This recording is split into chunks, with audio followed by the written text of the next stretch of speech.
What's going on, family? Welcome to the Wolf Talk podcast. I'm your host, The Wolf, and y'all tapped in with the Wolf Talk segment. All right, let's get into it, family.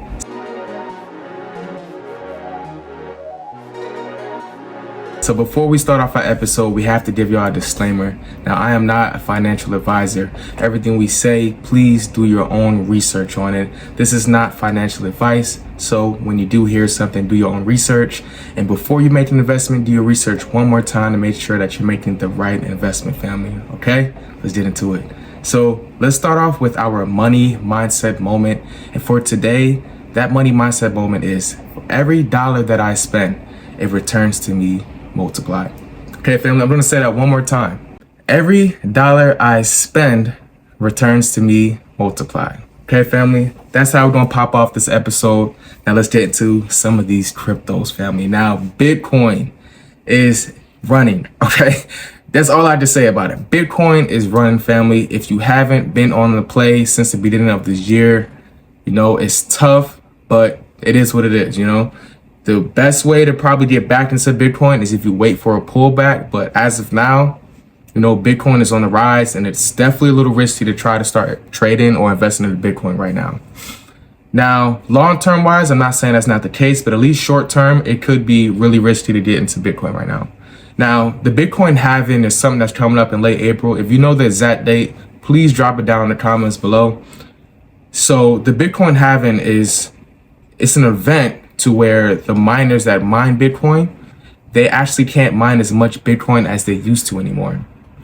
So that means that, you know, the supply of Bitcoin is actually going to shrink a little bit because there's not going to be as much Bitcoin available on a yearly basis.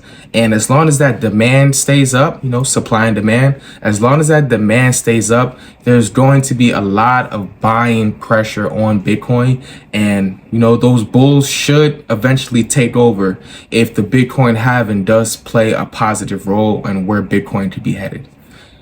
So this weekend, we did see about a 5% pullback on cryptos. I actually, you know, took some profit, not during the pullback, but right before. And then I actually put some money back into some of my favorite plays like XRP. And that was really it for the most part of what I bought this weekend. I actually sold the rest of my Solana. So during our last episode, I talked about how I sold my Solana stake, maybe about 90% of it for a 400% gain.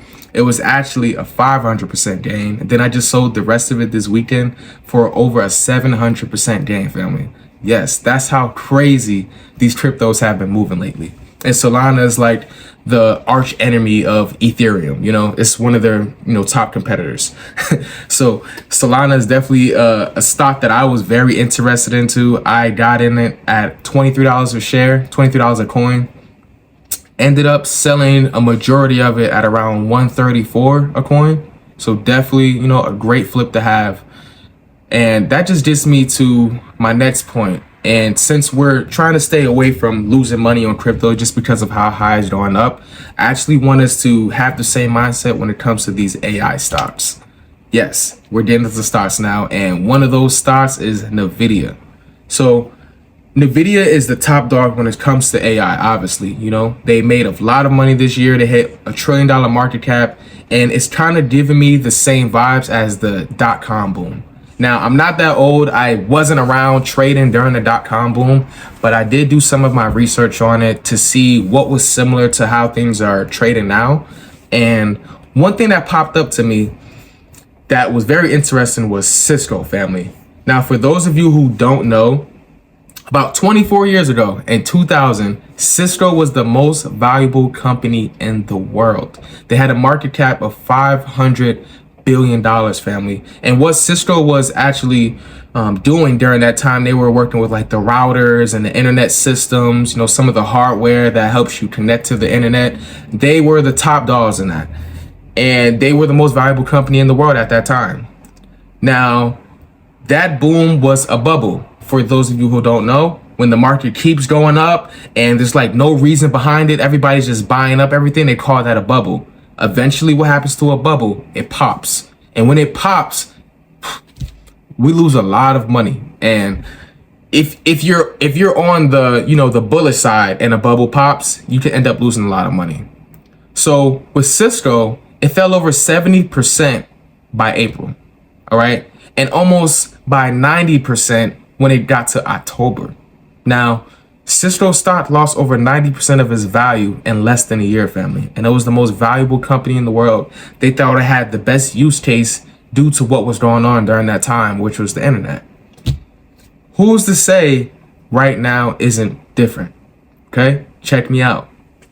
Now, we are in an AI phase, right? AI has been talked about for at least 2 years now. So eventually, if it is a bubble, it will pop eventually. No, I'm not going to say it is, but I just have to be aware and prepared.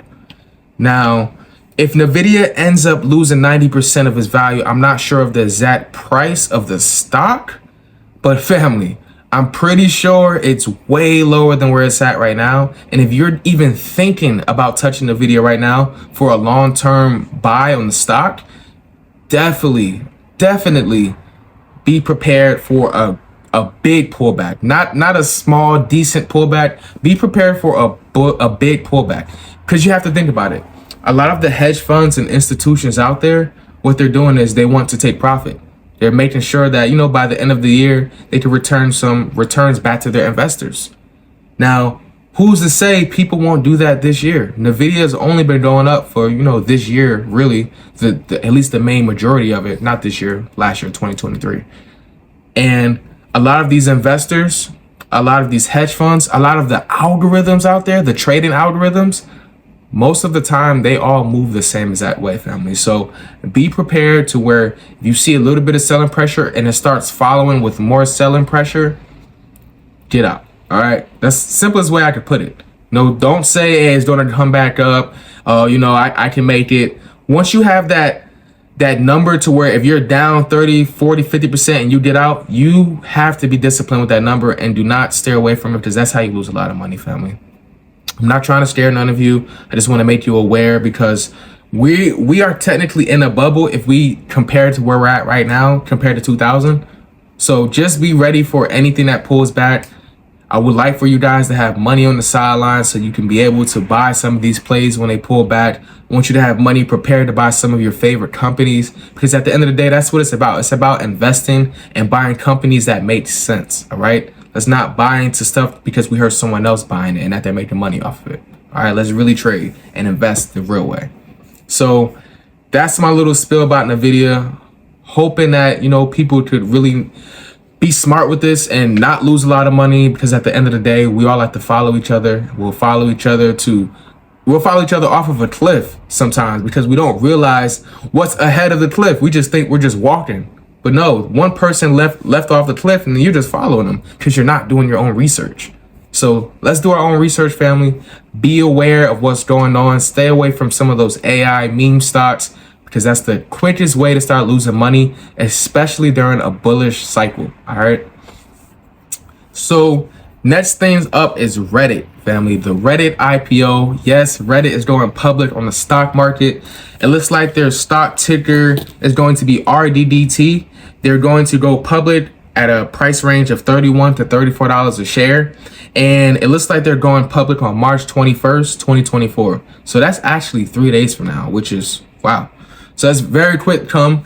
On Robinhood, they actually have a pre-IPO available if some of you guys really love Reddit and want to be in on that pre-IPO. It's not what I'm going to do. I'm actually going to see what happens when Reddit does go public. I'm hoping it could drop 50% and I can possibly get in on the stock or get in on some option trades. So we'll see.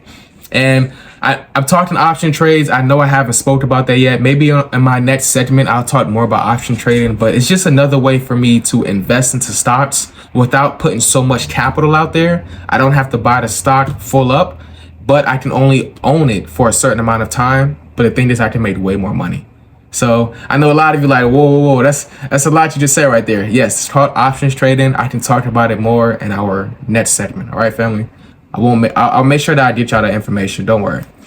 But yes, Reddit IPO is going to come out soon. If you were trading during COVID and you were in some of these Reddit forums, you probably made a lot of money. Like these were the first people to talk about GameStop, AMC, Wish, like a lot of those companies that you saw go thousands of percents up, 100% up. Most of the time they spoke about it on Reddit first. So it's a huge information hub for traders and people that have the same type of interest to talk about different things and give each other knowledge on. So that's one thing that I do love about Reddit, and I think that this can be a very successful IPO if they do it the right way.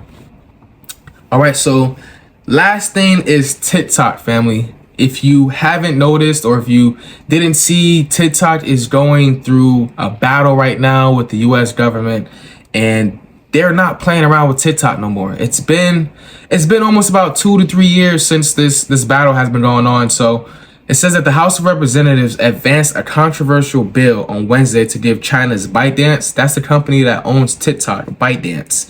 They're giving them 6 months to either divest TikTok or they're going to ban them off of the app. In the US though. So this is huge, family, at least for, the people that's making content creation and the companies that's, dependent on advertisement. TikTok is huge for that, and they have a huge reach.